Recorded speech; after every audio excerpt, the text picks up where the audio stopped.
Salam sejahtera untuk kita semua dan salam kebanggaan saya untuk kalian, anak-anak saya yang berbahagia hari ini dilantik menjadi apoteker muda, ya. Dan juga kepada orang tua dan para wali. Mungkin ada suami atau istrinya di sana. Saya ucapkan selamat karena perjuangan kalian tidak sia-sia. Putra-putri kalian, pasangan kalian sudah membuktikan kesuksesannya pada hari ini. Ya, untuk menjadi salah satu penerus bangsa-bangsa yang tidak bodoh. Ya. Malu saya nyebutnya. Tapi ini hasil penelitian dari dunia internasional. Kita sebagai bangsa terbodoh di ASEAN. Ya, jadi dari sekian belas penelitian reviewer dunia internasional, itu ada 2 atau 3 peneliti yang menempatkan kita sebagai bangsa terbodoh. Urutan ke-11 dari 11 negara. Ada beberapa yang mencantumkan atau menempatkan kita itu di ranking 10-11 dari 11 negara. Kita nomor 10, hanya di atas Timur Timur. Bangsa yang kita berikan kemerdekaannya baru beberapa belas tahun sudah bisa bersaing dengan kita. Kalian kan bukan? Oke ya, jadi sungguh sangat memalukan buat kita bangsa Indonesia. Dan kita berharap juga saudara-saudara kita di Timur Timur itu yang sekarang sudah menjadi tuan rumah dan majikannya sendiri di negaranya, juga ikut berkembang bersama-sama kita. Supaya kita juga bangga. Tapi jangan di urutan terakhir. Ya. Kita jauh sekali tertinggal dari Malaysia. Yang zaman Orde Baru itu yang dihujat-hujat. Malaysia mengirimkan dosen guru-gurunya itu untuk sekolah di tempat kita. Sekolah di negara kita. Sekarang kita yang sekolah di negara mereka. Mengirimkan dosen kita untuk sekolah di negara mereka. Ya, jadi itu intermezzo kita. Yang saya hormati, Ketua Yayasan, Ketua Dewan Pengawas, dan ada satu tadi ya putranya Jenderal Sudirman yang sudah karena dipanggil oleh Presiden harus berangkat meninggalkan ruangan ini, meninggalkan kita semua untuk suatu urusan negara. Ya, Bapak Ganang Priambodo Sudirman. Tapi di sini masih ada satu putra pahlawan. Putranya Bung Tomo di sini. Kita akan kumpulkan semua 17 Agustus ini sebagai kampus perjuangan. Kampusnya para pejuang, termasuk kalian. Dan kata-kata ini bukan hanya slogan. Ya. Jadi saya bebankan tugas untuk kalian. Di situ jelas ya.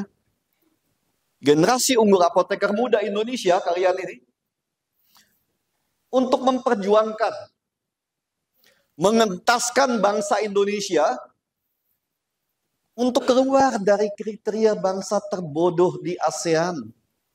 Sanggup gak? Sanggup, jangan bikin malu ya. Selama ini kita diperbodoh. Kebodohan kita dipelihara oleh penguasa, para koruptor itu. Kita dibikin bodoh semua. Untuk apa? Untuk mereka bisa tetap korupsi, tetap konco-konconya, meres-meres rakyat kita ini semua. Ya, jadi jangan mau bodoh terus. Pada saat orang lemah dipaksa menjadi kuat, jalannya cuma satu. Apa itu? Persatuan. Ya, kalian harus bersatu.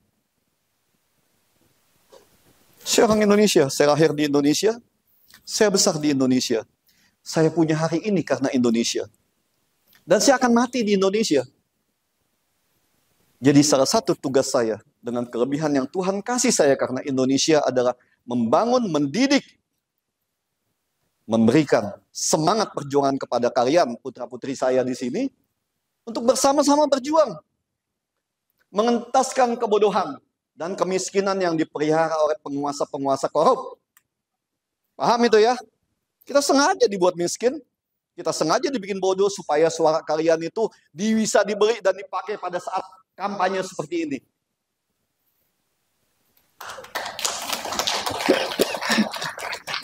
Baru mau ngomong ditepokin susah juga.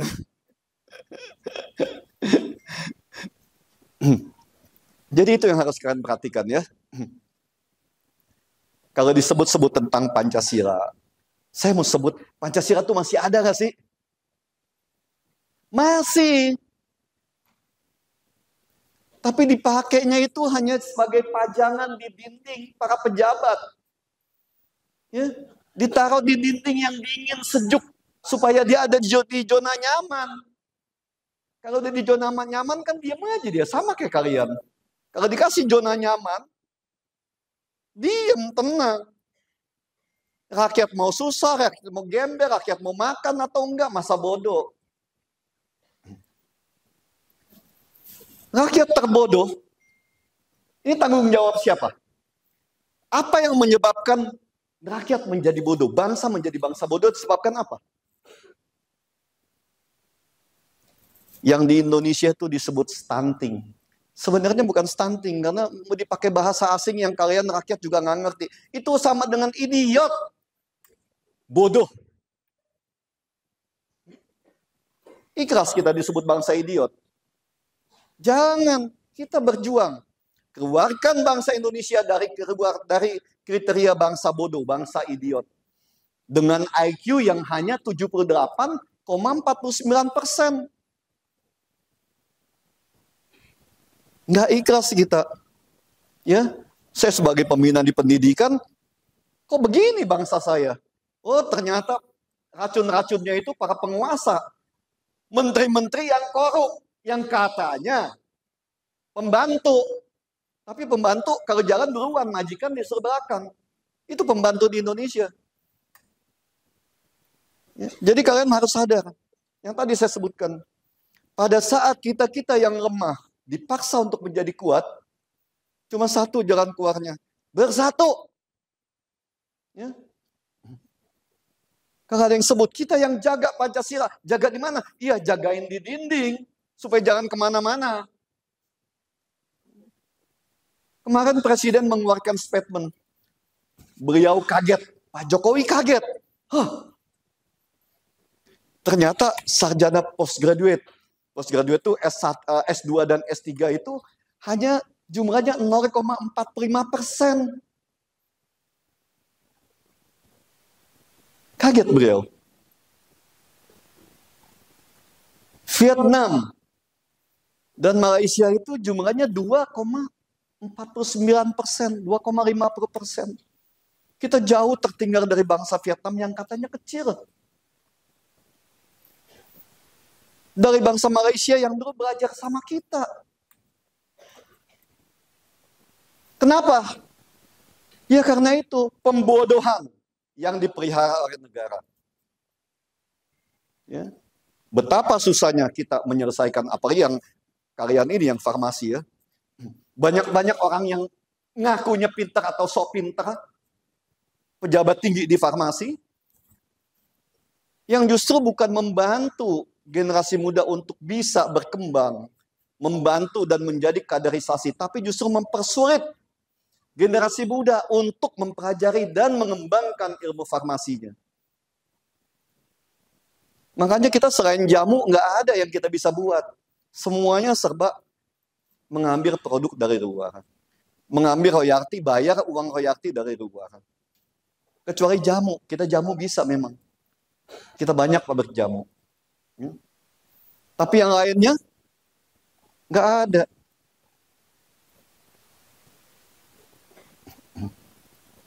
Oke, itu intermezzo kedua ya. Yang saya hormatin dan saya banggakan juga para rektoratnya, rektor beserta jajarannya, para tamu undangan, ketua APTFI, Prof. Yandri, ketua KIVI, Prof. Kerry, dan teman saya dari organisasi ya yang sama-sama bersama dengan kita. Hari ini hari yang berbahagia. tapi juga hari peringatan buat kalian. Ya. Kalian akan memasuki sebuah dunia kehidupan yang nyata, dunia luar yang sangat-sangat luas. Ya. Itu yang harus kalian camkan. Dan tadi yang saya pesankan, selesai dari sini jangan pernah berpisah antara teman-teman seangkatan. Tetap berkumpul bersatu. Kalau ada satu kesulitan, datang kepada kampus. Dan saya sudah perintahkan juga kepada semua rektorat dan pimpinan yayasan. Bantu. Berapapun dana yang dikeluarkan, saya akan siapkan. Apabila ada anak-anak saya yang terkena masalah, bantu selesaikan, tuntaskan.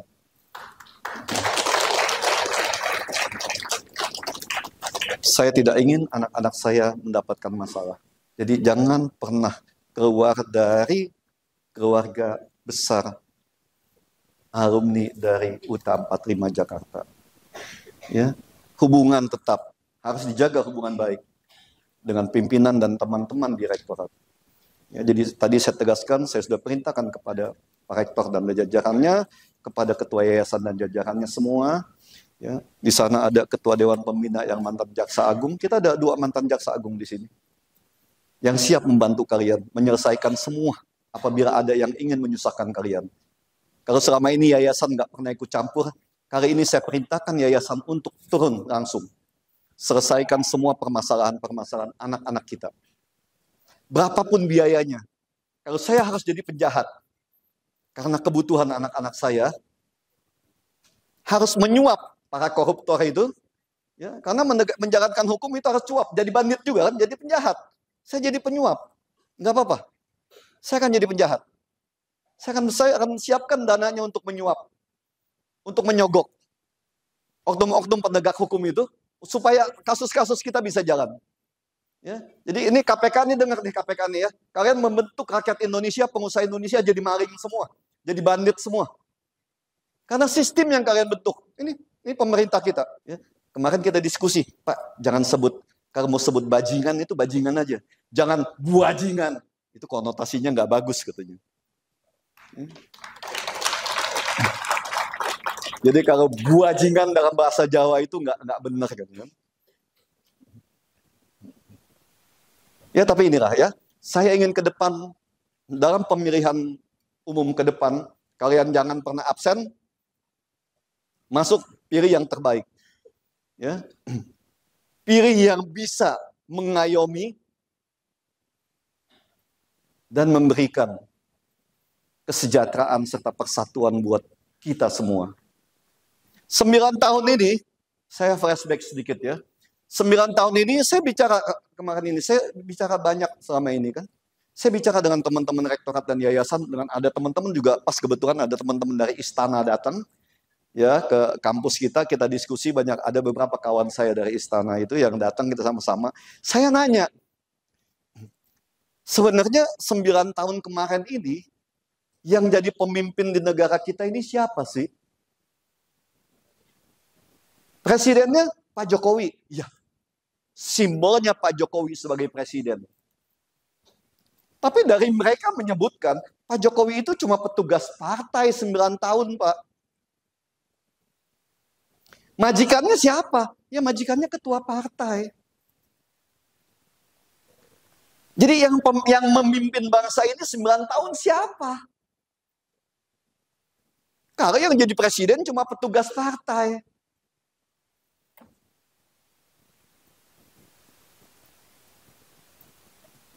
Mereka cuma ketawa, padahal mereka orang yang sangat dekat dengan Pak Jokowi. Saya tahu, karena kemana-mana Pak Jokowi itu mereka itu ikut. Ya Pak Jokowi ke rawatan ke luar negeri, mereka ikut dampingin. Kebetulan kemarin pas lagi ngumpul, saya juga nggak undang, tapi pas mereka bilang mau mampir main, ya kita ketemu pas kita kumpul semua. Jadi 9 tahun ini kita nggak tahu siapa pemimpin bangsa ini. Ya. Ada presiden, tapi dia petugas partai.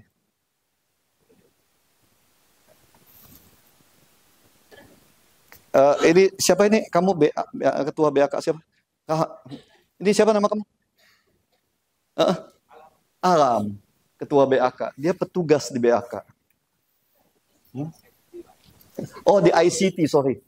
Di ICT. Dia petugas di ICT. Kamu bisa mutusin sesuatu nggak? Yang penting menyangkut masalah universitas. Nggak bisa, ya udah, nggak bisa. Karena kamu cuma petugas. Ya saya yang putusin. Saya majikan. Saya ketuanya. Itu hanya sedikit ilustrasi ya.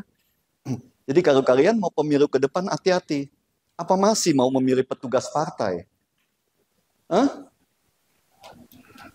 Masih mau memilih petugas partai? Enggak, jangan. Masa milih petugas? Kalian memilih pemimpin. Ya, ingat itu. Itu ada itu. Orangnya petugas yang dukung petugas partai, saya tahu itu ada itu. Kawan saya juga. Saya bicara sama dia. Pak, yang kamu akan pilih itu petugas partai loh. Hati-hati. Saya bicara dengan Pak Prabowo beberapa waktu yang lalu kan. Pak, program memberikan makanan atau susu gratis kepada siswa itu program kecil. Uangnya Bapak nggak usah pikir, kita bangsa kaya, tapi banyak dikorupsi. Betul nggak? Kemarin saya baca dengan jelas. Ya, saya bicara Pak Prabowo, saya bicara dengan jelas. Proyek-proyek, uang proyek negara, 36,7% itu masuk ke kantong-kantong koruptor. Kantong pejabat dan kantong ASN. 36,7%. Itu yang resmi. Saya yakin lebih dari 50%. Saya yakin itu. Korupsi Indonesia, kalau PPATK menyebut 36,7%, saya yakin korupsinya lebih dari 50%. Berapa 50%? APBN kita lebih dari 3.000 triliun APBN kita. Oke, kita ambil 40% aja, 3.000 triliun. 3.000 triliun, 1.200 triliun itu yang masuk ke kantong pejabat dan ASN. Itu laporan resmi PPATK.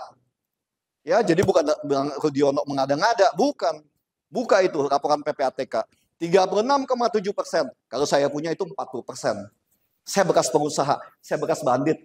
Ya, saya dulu juga nyuap-nyuap juga supaya proyek saya lancar. Kan gitu.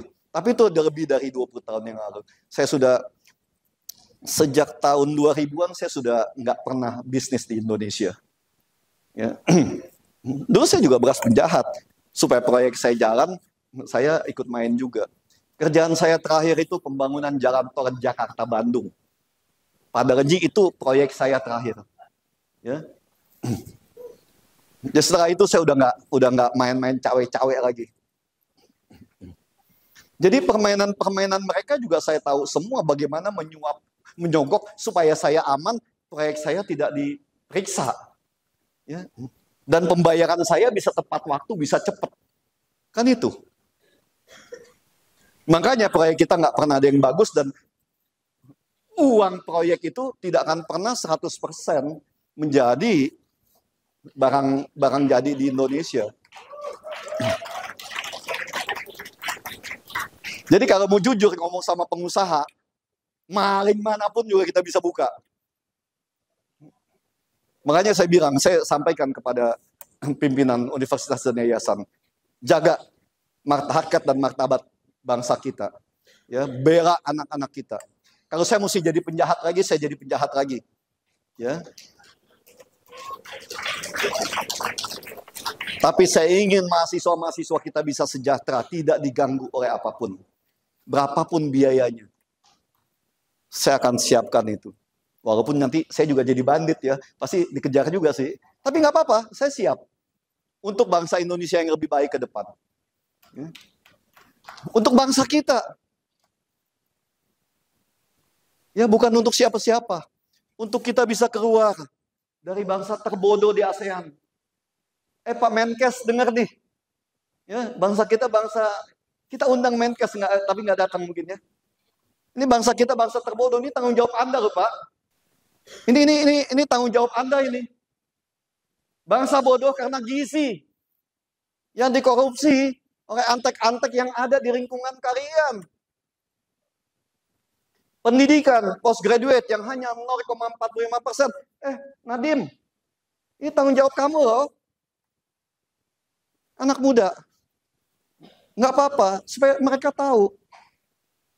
Bangsa ini butuh pemimpin yang punya nurani.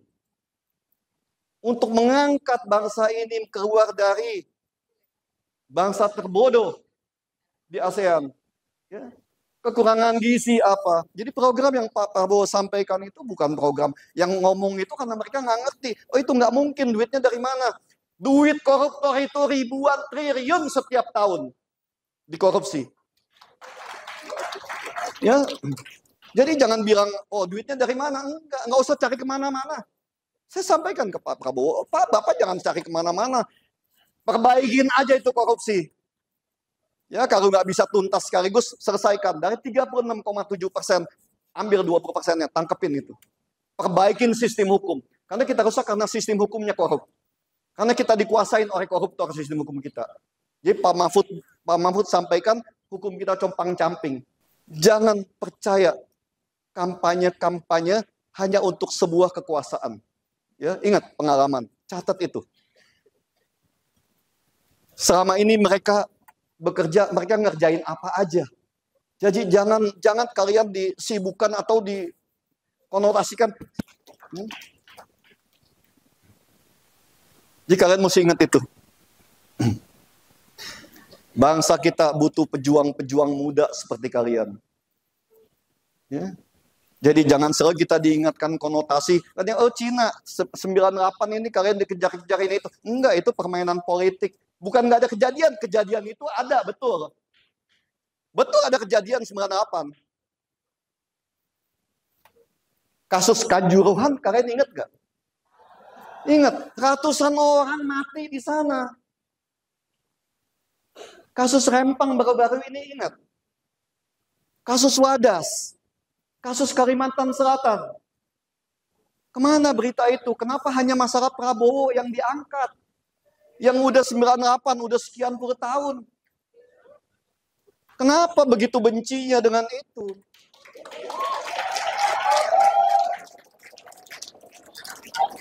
Jadi kampanye nih. Gak apa-apa.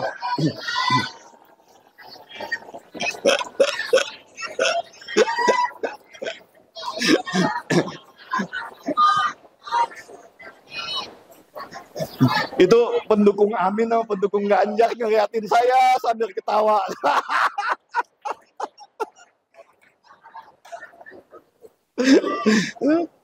Jadi memang di 17 Agustus kita bangun demokrasi yang begitu sempurna ya.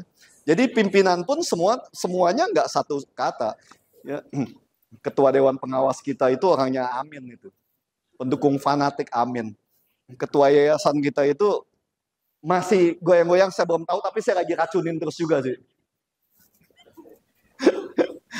Ya, jadi ingat, pemilihan ke depan hati-hati.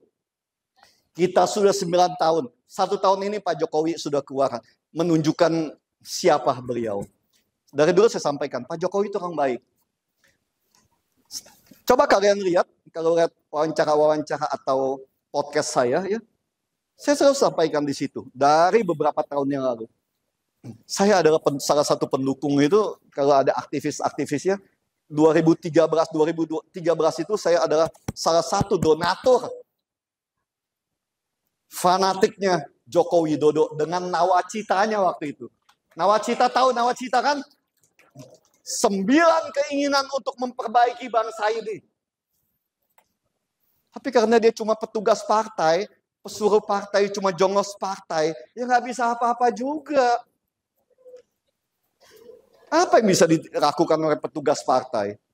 Nah, 1 tahun ini dia keluar untuk membangun kembali nawacita. Ya.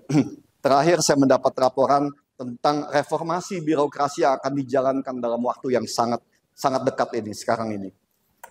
Beliau akan menjalankan reformasi birokrasi untuk mengentaskan para mafia dan bandit-bandit di birokrat itu. Itu yang akan dijalankan. Ya, saya sampaikan kepada kawan saya, karena saya ke istana kan, nggak mungkin saya datang ke istana, saya duduk, Pak bagus ya Pak, kan nggak mungkin kan. Ya, rakyat biasa nggak mungkin datang sidang kabinet, Pak ini Bapak salah, ini Bapak mesti begini, kan nggak mungkin juga. Jadi saya sampaikan kepada kawan saya itu, sampaikan ke Pak Jokowi, A, B, C, D. Tapi saya berharap Indonesia ke depan harus bisa lebih baik. Dan kalian sebagai apoteker muda Indonesia, entaskan kebodohan, kekurangan gizi, stunting itu. Ya, kalau di mata saya, stunting itu sama dengan idiot. Entaskan itu. Angkat harkat dan martabat bangsa kita untuk keluar dari bangsa terbodoh di ASEAN. Setuju? Terima kasih.